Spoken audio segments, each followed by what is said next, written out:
ஸ்ரீமதே ராமானுஜாய நமஹ. மேல்கோட்டை வீடியோவை பார்த்துருப்பீர்கள். திருமலை அனந்தாழ்வான் அவதாரஸ்தல வீடியோவை பார்த்துருப்பீர்கள். உடனே உங்களுக்குள்ளே என்ன கேள்வி வந்திருக்கும் என்று நம்மால் யோசிக்க முடிகிறது. சுவாமி, இந்த வருஷம் பெலகொளா லக்ஷ்மி நரசிம்மர் திருக்கோயிலுக்கு போனீர்களா என்கிற கேள்வி உங்களுக்குள்ளே பிறந்திருக்கும். அந்த கேள்விக்கான விடைதான் இந்த வீடியோ. ஆம், இப்பொழுது நாங்கள் பெலகொளா ஸ்ரீ லக்ஷ்மி நரசிம்மர் திருக்கோயிலிலே இருக்கிறோம். கடந்த வருடம் இந்த கோயிலிருந்து ஒரு வீடியோ பண்ணியிருந்தோம். அதை பல்லாயிரக்கணக்கானோர் பார்த்திருந்தீர்கள். இப்படி பார்த்தவர்கள் பல பேர் இங்கே இருக்கக்கூடிய அந்த ஆர்கனைசர்ஸை தொடர்பு கொண்டு எப்படி கோயிலுக்கு வரணும், எப்படி வரணும், என்ன பண்ணணும், இந்த சனாதன தர்மத்தை நீங்கள் வளர்க்கிறீர்கள், பாடசாலையெல்லாம் வைத்து நடத்துகிறீர்கள், அதுக்கு நாங்கள் எப்படி பங்களிக்க முடியும் என்று பல்வேறு கேள்விகள் வந்தன என்று அவர்கள் ரொம்ப சந்தோஷமாக தெரிவித்தார்கள். அந்த வீடியோவுக்கு பிறகு இங்கே பக்தர்கள் வருகை அதிகமாகிவிட்டது, நிறைய பேர் பார்த்து நிறைய பேர் இங்கே வந்தான்னு தெரிவித்தார்கள். மறுபடியும் அதே இடத்திற்கு நாங்கள் வந்திருக்கிறோம். பெலகொளா ஸ்ரீ லக்ஷ்மி நரசிம்மர் திருக்கோயில். ஸ்ரீமான் உவே திருநாகை வீரராகவாச்சாரியர் சுவாமி, பட்டண்ணா சுவாமி என்று ஆசையோடு இந்த சுவாமியை எல்லாரும் அழைப்பார்கள். அந்த சுவாமி நிறுவியிருக்கக்கூடிய மிக பிரம்மாண்டமான ஒரு திருக்கோயில். லக்ஷ்மி நரசிம்மர் அவருக்கு எப்படி கிடைத்தார்னு பெரிய கதையாக சொன்னார்.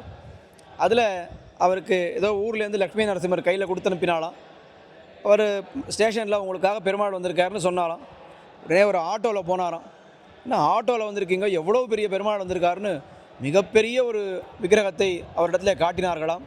ஐயோ, இந்த மாதிரி நான் எதிர்பார்க்கலையே, பெருமாளே நம்மளை தேடி வந்திருக்காருன்னு இந்த சுவாமி அந்த எம்பெருமானை எழுந்துருளை பண்ணி கொண்டு வந்து இங்கே ரொம்ப அழகான ஒரு திருக்கோயிலை அமைத்து நித்தியாராதனங்கள், பக்ஷோத்சவம், மாசோத்சவம், சம்வத்சரோத்சவம் என்று பல்வேறு உற்சவங்கள் ரொம்ப சிறப்பாக நடக்கும்படி இங்கே விஸ்வக்ஷேமா ட்ரஸ்ட் என்று ஒரு அமைப்பை ஏற்படுத்தி அந்த ட்ரஸ்ட் மூலமாக பாடசாலை என்ன, கோசாலை என்ன, திருக்கோயில் கைங்கரியங்கள் என்ன, திருக்கோயில் உற்சவங்கள் என்ன, எல்லாவற்றையும் மிக மிக மிக சிறப்பாக இப்படிப்பட்ட கலியுகத்திலேயும் இந்த மாதிரியான தர்ம காரியங்களை ஒருத்தர் பண்ண முடியுமா என்று ஆச்சரியப்படும் அளவிற்கு சுவாமி பண்ணி கொண்டு வருகிறார். அந்த இடத்துல இருக்கிறோம். நம்முடைய யாத்திரையில் வந்திருக்கக்கூடிய 50க்கும் அதிகமான அத்தியாபகர்கள், ஸ்ரீ வைஷ்ணவர்கள் எல்லாரும் சேர்ந்து இங்கே ஒரு கோஷ்டி பண்ண வேண்டும் என்று சுவாமியினுடைய நியமனம். என்ன கோஷ்டி பண்ணலாம் சுவாமின்னு சுவாமியிடத்திலேயே நாங்கள் கேட்டோம். அதற்கு சொன்னார், இன்னும் 2 நாளில் திருவாடி வரப்போகிறது, நாச்சியார் திருமொழியை நரசிம்மன் செவி சாய்க்க வேண்டும், நாச்சியார் திருமொழி சேவிங்கோன்னு சொன்னார். அதனால் நாச்சியார் திருமொழி சேவை இங்கே இப்போது நடக்கப் போகிறது. 143 பாசுரங்கள், அதுவும் 50 சுவாமிகள். இங்கே ரொம்ப விசாலமான ஒரு மண்டபம். சுவாமிகள்லாம் நன்னா அழகாக எழுந்தருளி நாச்சியார் திருமொழி சேவை, நாட்டைப்படை என்ன, அயன்முதலா தந்த என்ன, அந்த சாற்றுமறை எல்லாம் ரொம்ப விசேஷமாக இங்கே நடக்க இருக்கிறது. அதையெல்லாம் நீங்கள் கண்டு கழிக்க இருக்கிறீர்கள். மேலும் இங்கே இருக்கக்கூடிய சில சிறப்புகள் எல்லாவற்றையும் நாம் பார்க்க போகிறோம். இந்த கோயிலில் சதாசர்வ காலமும் வேத கோஷம்ன்றது ஒலித்து கொண்டே இருக்கும். ஏதாவது ஒரு வேதம் ஒரு மண்டபத்தில் உட்கார்ந்து கொண்டு ஒரு 4 பேரோ 6 பேரோ 8 பேரோ சொல்லிகிட்டே இருப்பா. நித்தியப்படி பூஜைகள், அன்னதானங்கள், அதுக்கு மேலே எல்லாம் நிறைய விசேஷமாக நடைபெறுகிறது. போன வருடம் வைத்த பிரார்த்தனை போலே மைசூர் இந்த பக்கத்திற்கு யாத்திரையாக வரக்கூடியவர்கள், சுற்றுலா யாத்திரையாக வரக்கூடியவர்கள் அல்லது திவ்ய தேச யாத்திரையாக வரக்கூடியவர்கள் எல்லாருமே இந்த இடத்தையும் மார்க் பண்ணிட்டு கண்டிப்பாக பெலகொளா ஸ்ரீ லக்ஷ்மி நரசிம்மர் சுவாமியை சேவிக்க வேண்டும்.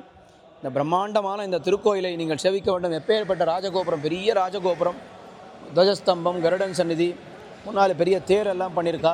அப்படி கோயிலுக்கு 4 பக்கமும் வாசல். இந்த கோயிலுக்கு 4 பக்கமும் வாசல் இருக்கிறது. கிழக்கு வாசல், மேற்கு வாசல், வடக்கு வாசல், தெற்கு வாசல்னு. அதில் ஒரு பக்கம் அந்த வடக்கு பக்கம் இருக்கக்கூடிய அந்த பெரிய ஒரு நீளமான மண்டபம், அங்கே தான் பாடசாலைகள், கிளாஸஸ் எல்லாம் அங்கே நடக்கிறது, சாஸ்திர பாடங்கள் எல்லாம் அங்கே நடக்கிறது. ரொம்ப விசேஷமான ஒரு இடம். அவசியம் எல்லோரும் நேரே வந்து இந்த எம்பெருமானையும் சேவித்து விட்டு இங்கே எழுந்தருளி உள்ள ஸ்ரீமான் உவே திருநாகை வீரராகவாச்சாரியர் சுவாமி அவரையும் தண்டர் சமர்ப்பித்து ஒரு இடத்துலேயும் நாம் ஆசி பெற வேண்டும். எல்லாரும் வந்து முக்கியமாக இந்த பெரிய கைங்கரியம் இன்னும் மேன்மேலும் நன்றாக வளர வேண்டும் என்று மங்களாசாசனம் அத்தனை பேரும் செய்ய வேண்டும் என்று பிரார்த்தித்துக் கொள்கிறேன். ரொம்ப அற்புதமான காணொளி உங்களுக்காக, பார்த்து மகிழுங்கள்.